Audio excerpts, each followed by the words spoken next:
বৃষ্টি হচ্ছে টানা আজ 1 মাস ধরে। এটা ম্যাক্সিমাম আমাদের বাংলাদেশ এবং ইন্ডিয়া দুই দেশেই বেশি হচ্ছে। তো এই বৃষ্টির ভিতরে প্রত্যেকটা মানুষ আমরা কর্মজীবনে এত বেশি পিছিয়ে পড়েছি, কিন্তু কর্ম তো থেমে থাকে না, কর্ম করতেই হবে। তো ঠিক তেমনই একটি কাজের উদ্দেশ্য নিয়ে বেরিয়েছি। দেখুন, এটা হচ্ছে আমাদের যশোর মেডিকেল কলেজ। আর এর আগে দেখালাম আমাদের একটা ক্যান্টনমেন্ট কলেজ, আমরা অলরেডি ভিডিও শুরুতেই পার করে এসেছি। যেতে যেতে হঠাৎ আমরা দাঁড়িয়ে গেলাম। কেন দাঁড়িয়ে গেলাম একটু দেখুন।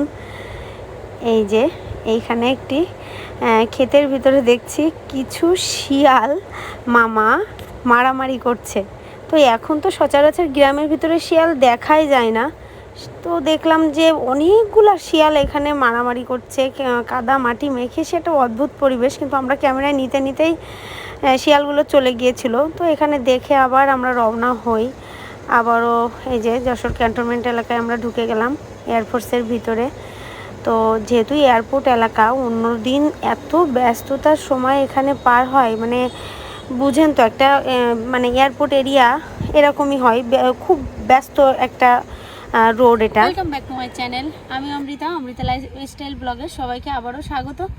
আজকে এসেছিলাম যশোর এয়ারপোর্টে, একটা কাজের জন্য এসেছিলাম। কাজটা না হয় আপনাদের সাথে শেয়ার নাই করলাম, কিন্তু ঝিরিঝিরি বৃষ্টি, চারিদিকে এত মনোরম পরিবেশ, যেটা এত ভালো লাগলো যে কিছু একটা মনে হলো যে কিছু একটা আপনাদের সাথে শেয়ার করি যতটুকু পারি।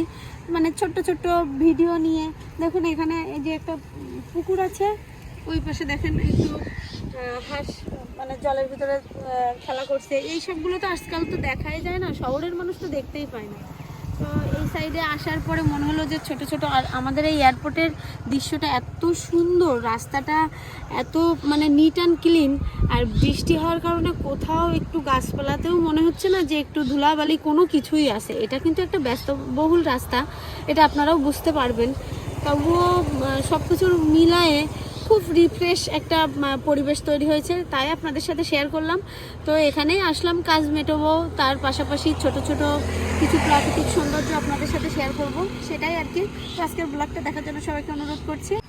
তো বন্ধুরা, আমরা এখন দাঁড়িয়ে আছি যশোর ক্যান্টনমেন্ট এলাকার একটা পার্ক জোন। এখানে আগে যে বিমানগুলো ব্যবহার হয়েছে, এখন হয়তো বা এগুলো আর এখন ব্যবহার হয় না। এগুলো সবই অরিজিনাল, এগুলো একটাও কিন্তু ডুপ্লিকেট কেউ মনে করবেন না। তো বিভিন্ন বিমানের আর কি অংশ এখানে সাজিয়ে সুন্দর একটা পার্ক জোন তৈরি করা হয়েছে। তো বন্ধুরা দেখুন, এখানে একটা কোড নাম্বার দেওয়া আছে 910। এটা হয়তো বা কোনো যার যে অংশে আর কি ব্যবহার হয় সেই রকম কোনো কোড, হয়তো বা আমি বলতে পারবো না এটা। আর ওটাকে বলে শুনছি যে PT6, ওই বিমানটাকে বলে। তো এইভাবেই আর কি সব বিমান সম্পর্কে তো আমি বলতে পারবো না, যেটুকু যা আর কি শোনা কথা সেইটুকুই আপনাদের সামনে তুলে ধরছি। এখানে বিভিন্ন ধরনের বিমান আছে, শুধু যে একই কোয়ালিটির বিমান তা না। দেখুন, একটার সাথে আপনি আরেকটার মিল পাবেন না, প্রত্যেকটা আলাদা আলাদা সেকশনে আলাদা আলাদা বিমান রাখা আছে। তো এই যে এটাই হচ্ছে সেই PT6 বিমান। আমি যতদূর শুনছি, আমি জানি না কতটুকু সঠিক, তবে আমি 90% লোকের কাছেই শুনছি যে আমাদের দেশে বিমান ট্রেনিংটা সর্বপ্রথম শুরু হয় এই বিমানটা দিয়েই। আমাদের দেশের প্রশিক্ষণ বিমান এটাই সর্বপ্রথম। এটার পরে অন্যান্য বিমান দিয়ে আর কি ট্রেনিংটা পরে রানিং করা হয়। শুরুতে এটা দিয়ে আর কি ট্রেনিংটা শুরু করা হয়। এটার নাম হচ্ছে PT6। বন্ধুরা, এটাকে বলে রাডার। আমাদের এখান থেকেই আর কি আগে যখন এটা ইউজ হতো, এটা থেকে বিমান কন্ট্রোল করা হতো। এটা হচ্ছে সেই আগের রাডার, এটাই এখানে এখন স্থাপনা করা হয়েছে। বন্ধুরা দেখুন, এখানে আরেকটা বিমান আছে, দেখতে অনেক সুন্দর। এটা ট্রেনিং বিমান কিনা আমি জানি না, তবে বিমানটা দেখতে অনেক সুন্দর, সিম্পল কিন্তু দেখতে খুব আকর্ষণীয়। আর এখানে দেখুন, আমার মনে হয় এই বিমানটার কোনো বিশালত্ব আছে। এটা ওই যে এখানে লেখা রয়েছে T-33। এই বিমানটা একটি প্রশিক্ষণ যুদ্ধ বিমান, এটা এখানেই লেখা আছে। বন্ধুরা, কাজে এসেছিলাম, তার পাশাপাশি ভাবলাম আপনাদের এই পার্ক জোনটা একটু শেয়ার করি। তো আমি যেহেতু এসেছি, আমি যখনই যেটা করি সেটাই আপনাদের সাথে শেয়ার করার চেষ্টা করি। তো এটাই শেয়ার করলাম যে আমি কখন কি করছি, আমার বন্ধুরা সব কিছু আমার সম্পর্কে জানা থাক। তো এটাই আপনাদের সাথে শেয়ার করলাম। চেষ্টা করবো, আমাদের বাজারের ভিতরেও কিছুটা কাজ আছে, যদি সম্ভব হয়, যেহেতু আবারও গুড়ি গুড়ি বৃষ্টি পড়ছে, যদি সম্ভব হয় সেটা আপনাদের সাথে শেয়ার করবো। আর যদি শেয়ার করতে না পারি তাহলে আজকের ভিডিওটা এই পর্যন্তই থাকবে। আমি আজকে যতটুকু সম্ভব হলো আপনাদের সাথে শেয়ার করলাম এই জায়গাটা নিয়ে।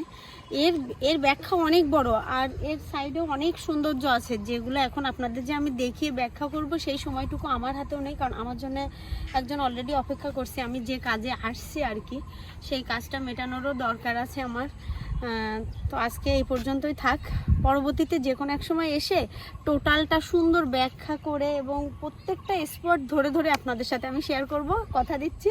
তো আজকের মতো আমি বিদায় নিচ্ছি অমৃতা। সবাই ব্লগটা দেখার জন্য, যারা যারা দেখবেন শেষ পর্যন্ত, আমার কথাগুলো তো অবশ্যই শুনবেন। তাহলে এইটুকুই বলবো, যারা যারা ব্লগটা দেখছেন তাদের সবাইকে অনেক অনেক ধন্যবাদ। আর যারা এখনো পর্যন্ত চ্যানেলটি সাবস্ক্রাইব করেনি, অবশ্যই আমার চ্যানেলটি সাবস্ক্রাইব করে নেবেন। ধন্যবাদ সবাইকে। আজকের মতো বিদায় নিচ্ছি।